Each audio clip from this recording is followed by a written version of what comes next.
Hi friends, I'm your old pal Papa Dale. I'm a retired pastor, teacher, theologian, and professor with over 50 years of service to the Lord Jesus Christ. My name is Dale Warren. Professionally, I'm known in my writing and teaching and lectures as D.A. Warren, but my friends just call me Papa Dale, so you can just call me Papa Dale too. Now, you can see the details of my personal testimony, family life, education, and ministry experience on other videos on this playlist. But for now, let's just get right into the topic of the moment. And the topic today is the literary analysis of the general epistles of the New Testament. These are the non-Pauline epistles, and one that is pretty well disputed, the book of Hebrews, could go either way. But let's move right into this. This is the JHI, the Jan Hus Institute Bachelor of Arts in Biblical Literature degree program, and this is the lecture on the general epistles and the literary analysis of them. And so, for some of the latter general epistles, further deeper into the book of the Bible, I did not do a specific deep dive into the analytic points. Instead, I offer the technique taught from Genesis right up until now, and also this lecture, as a blanket of information for interpreting those epistles. I want you now to use this information and apply it to those letters which omit it. As you watch each lecture and write down your personal lecture notes, make note of the analytic points that you see. See, it doesn't do as much good if you just listen to me point out all of the analytical points. You need to be able to do that as you are reading the scripture for yourself. Recognizing and understanding idioms, literary types, and devices in the general epistles is crucial for a comprehensive analysis of Scripture. Idioms, often rooted in cultural context, convey meanings that may not be immediately apparent to contemporary readers. For example, phrases like "to kick against the pricks" that we see in Acts 9:5. These illustrate resistance to divine purpose. Similarly, identifying the type of literature, be it epistolary or poetic or narrative, shapes our interpretation and application. It's easier to understand what the author is driving at if we know some of these analytical literary points ahead of time or in the process. Now, literary devices such as metaphors, parallelism, and symbolism enrich the texts, providing deeper insights into theological themes and moral lessons. For instance, in 1 Peter, believers are called living stones. Are you a stone? Well, that's the metaphor that Peter uses in 1 Peter 2:5. And by using this metaphor, he illustrates your and my vital role within the church. By engaging with these elements, readers gain a fuller understanding of the Scripture's intent, enhancing both personal faith and communal application within the church. Ultimately, such literary analysis fosters more profound spiritual growth and insight into God's Word. Now, even in a limited number of books, like the general epistles, there are far too many of each analytical point to speak to them all. And it is therefore the responsibility of the serious Bible student to be sufficiently familiar with them so as to recognize that deeper study is warranted. So let's look at idioms in biblical interpretation. Idioms are crucial for biblical interpretation, particularly in understanding the general epistles. They provide cultural and contextual insights that enrich the text's meaning. Idioms reflect the everyday language of the time, allowing modern readers to grasp the nuances and priorities of the original audience. Misinterpreting idioms can lead to misunderstandings of key passages, emphasizing the importance of cross-cultural literacy in biblical studies. For evangelicals, recognizing idioms facilitates a more accurate application of Scripture to contemporary life, reflecting the original intent of the authors. Thus, understanding idioms is essential for faithful biblical interpretation and application. Now, Hebrew idioms are important in the general epistles. Why? Because the Hebrew language is the language of the Hebrew people, and the whole of the Bible pretty much is written about the Hebrew people, either directly or there is a tangential association that is very proximate. So let's look at some of the Hebrew idioms. The first that we'll look at is the idiom, the phrase that says, to give one's life. Hebrews 12:4, a Hebrew idiom that indicates a strong commitment or sacrifice for a cause. Another phrase is a root of bitterness. Hebrews 12:15. This refers to deep-seated resentment that can grow in a community. And then there is to be of one mind, see James 1:8, an idiom denoting unified purpose or agreement. Number 4 is rich in faith, see James 2:5, and it indicates a person whose value or worth comes from their faith rather than their wealth. Another is a heavy hand, see Hebrews 10:27. This implies a strong, impactful judgment from God. The sixth one we'll look at is speak the truth in love, Ephesians 4:15. This conveys the idea of being honest while maintaining a loving attitude, and it's common in Hebrew communication. Another phrase is, the tongue is a fire, see James 3:6. This symbolizes the destructive potential of speech. Another phrase is to make straight the paths, see Hebrews 12:13. Now this is an idiom for living righteously, or according to God's will. Another idiom is a double-minded man, see James 1:8, and this indicates instability in character and faith. And then the 10th and last Hebrew idiom that we'll look at for now is the phrase fall into diverse temptations, see James 1 verse 2. This refers to various challenges or trials that are encountered in life. Now let's have a look at the Greek idioms in the general epistles. Greek idioms we have to know about because Greek is the dominant culture of the Roman occupiers. They loved everything Greek, and so the Greek culture is the one that they absorbed and apply all over the empire. Well, the first Greek idiom that we'll look at is the one that says, to run the race. And this you can see in Hebrews 12:1.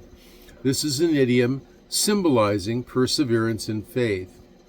And then there is good fight of faith. See 1 Timothy 6:12. This represents the struggle to maintain faith amidst adversity. Another is the salt of the earth. You can see this in Matthew 5:13, and it indicates significance and preservation, representing believers' influence in the world. Another phrase that is a Greek idiom is with the tongue on fire. See James 3:5. This suggests the destructive power of words.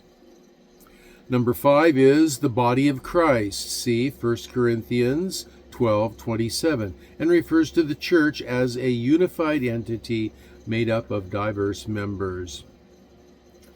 Another Greek phrase that is an idiom is a faithful saying, 1 Timothy 1:15. This is an expression affirming the truthfulness and importance of the statement that follows.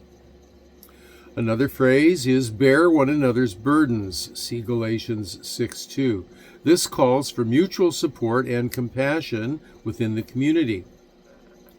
There is also the phrase, be in the Spirit, Ephesians 5:18.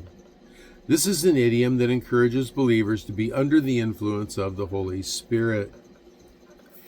Number 9 is lamp on a stand.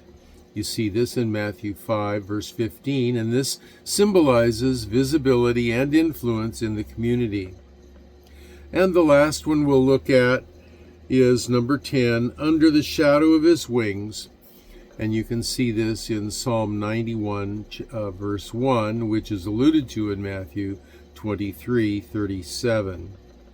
And it indicates protection and care from God. Now, another literary analytical point is literature types. And there are a number of those of literature types used in the general epistles. They encompass these epistles encompass various literature types that convey theological concepts and moral lessons. The first one is the epistle literature. Now, these letters, such as James 1:1, and Peter's letters, Peter 1:1. Well, we had a little excitement there with the dog barking, so we'll start over with the first literature type, which is the epistle literature. And you can find epistle literature in these letters, such as in James 1:1, and Peter's letters too, in Peter 1:1. And this epistle literature addresses specific communities providing guidance and doctrine. And then there is prophetic literature. The book of Revelation is an example, Revelation 1:1, and it offers prophetic revelations about future events and calls for ethical living. Then we see wisdom literature. The epistles often contain wisdom teachings, for instance in Romans 12:2 and 16, which urge believers to live ethically. Now there is also parable literature.